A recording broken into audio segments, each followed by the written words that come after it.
পাহাড়ে এসে তোমার কেমন লাগছে মামুনি? খুব ভালো লাগছে। তুমি কি আবারও আসবে এখানে? হুম। প্রতিনিয়তই আসবে? হ্যাঁ, আচ্ছা, তুমি এ স সবচেয়ে ঘুরতে কোথায় ভালো লাগে? এখানে। পাহাড়ে না? হুম। আচ্ছা, আমি তোমাকে প্রতিদিন এই পাহাড়ে নিয়ে আসবো, হ্যাঁ? হ্যাঁ, ঠিক আছে, সবাইকে ধন্যবাদ জানাও। ধন্যবাদ। কও সবাই আমাদের ভিডিওগুলো দেখবেন। সবাই আমার ভিডিওগুলো দেখবে। ভালো থাকুন। ভালো থাকো। বিকেলের অ্যা প্রকৃতি দেখতে চলে আসলাম আমাদের দুর্গাপুর ইউনিয়নের অ্যা গোপালপুর গ্রামে। এখানে আসলে পাশে একটি পাহাড়, পাহাড়ের সৌন্দর্য অবলোকন করার জন্য আজ এই জায়গাটিতে আসলাম। চারপাশের পরিবেশটা এক কথায় অসাধারণ একটি দৃশ্য।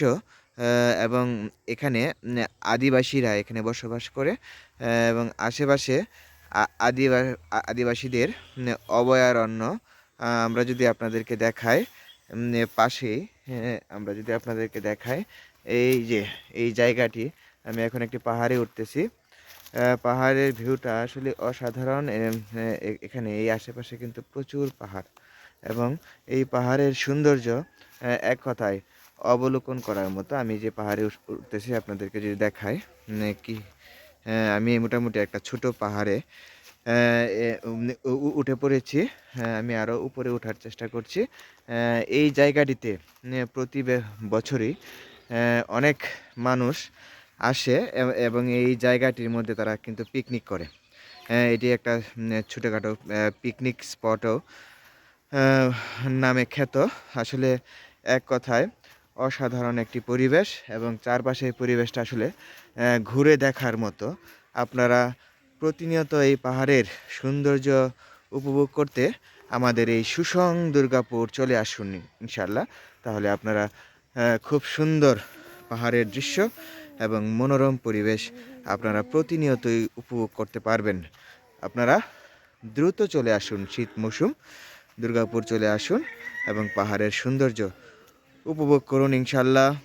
সম্মানিত ভিউয়ার্স, আমার মেয়েকে নিয়ে আমি আসলাম পাহাড়ে ঘুরতে। আমার মেয়ের খুব ইচ্ছে সে পাহাড়ে ঘুরবে, এজন্য প্রায়ই আমি পাহাড়ে ঘুরতে আসি। কি বলো মা, তোমার পাহাড় কেমন লাগছে? কেমন লাগছে তোমার পাহাড়? বলো তো দেখি। ভালো লাগছে? তোমার কি ঠান্ডা লেগেছে? আচ্ছা, আসলে এই চারপাশের সৌন্দর্যটা আসলে এক কথায় অবলোকন করার মধ্যে। আপনারাও এখানে আসতে পারেন ইনশাল্লাহ। এই জায়গাটি আসলে চায়না মোড় থেকে আম, হাফ কিলো দূরে। এখানে আসলে আমরা বর্তমানে একটি পাহাড়ের চূড়ায় আছি। আপনারা এখানে আসতে পারেন ইনশাল্লাহ। ধন্যবাদ সবাইকে।